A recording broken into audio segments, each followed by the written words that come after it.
General Patton was the most dangerous weapon of World War II. Not a tank, not a bomb, a man. And the one person who held him back was his own commander, Dwight Eisenhower. For years, Eisenhower silenced Patton, controlled him, stopped him. But after Patton died, Eisenhower finally confessed the truth. And what he admitted shocked historians.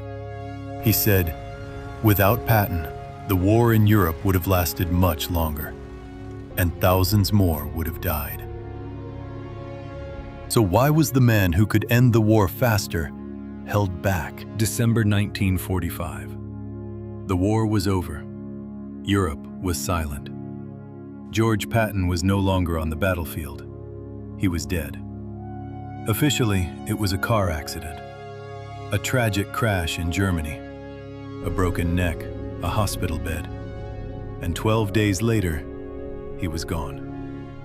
But something felt unfinished.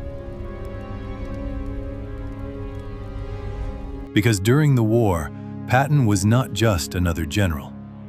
He was speed. He was aggression. He was momentum.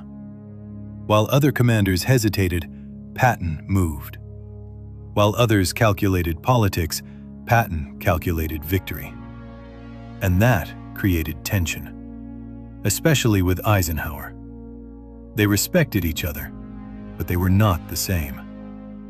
Eisenhower was careful, diplomatic, strategic.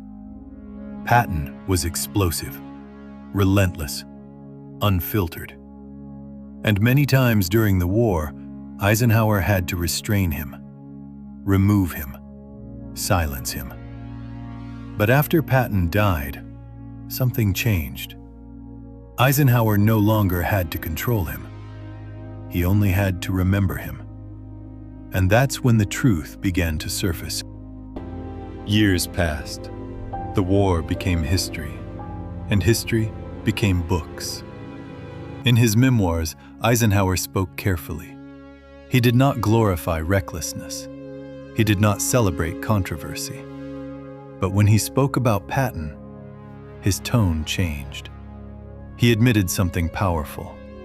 He wrote that Patton was one of the most brilliant field commanders the United States ever produced.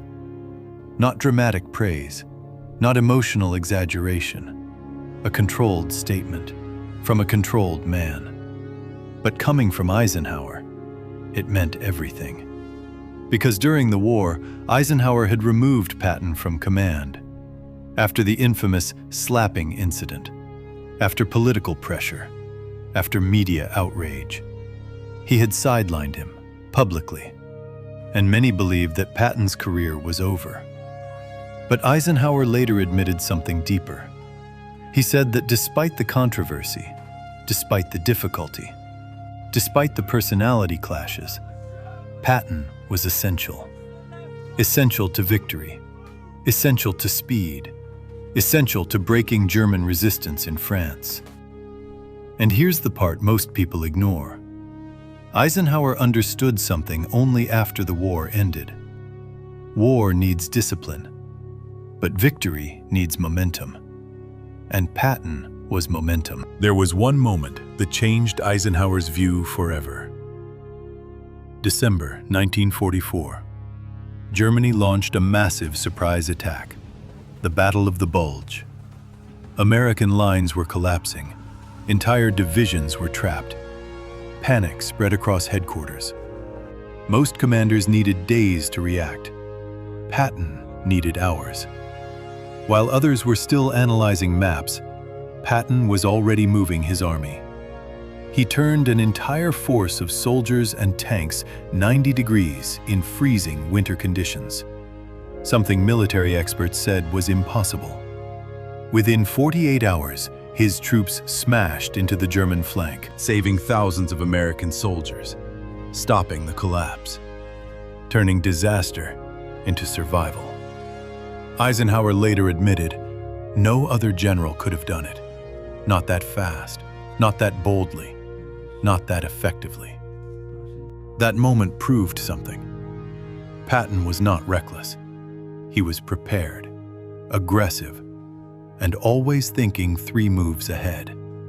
What many saw as chaos was actually controlled speed.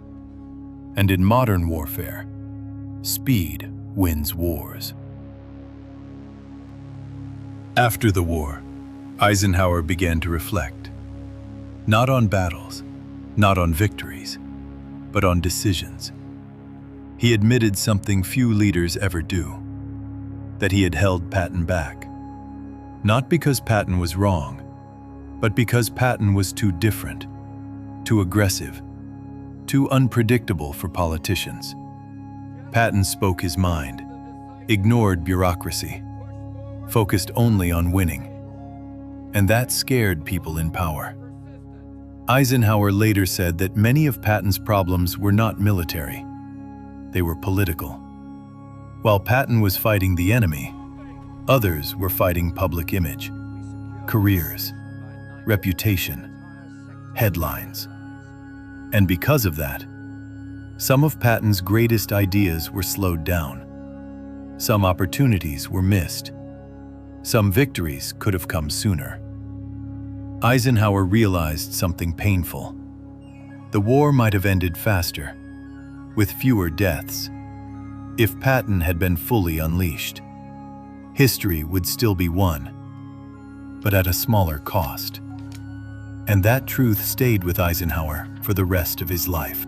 Years later, when Patton was gone, Eisenhower finally spoke openly.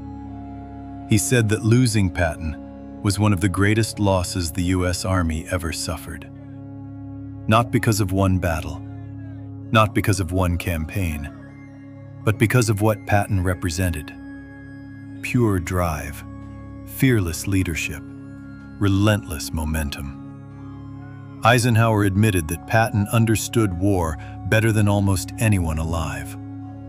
Where others hesitated, Patton acted.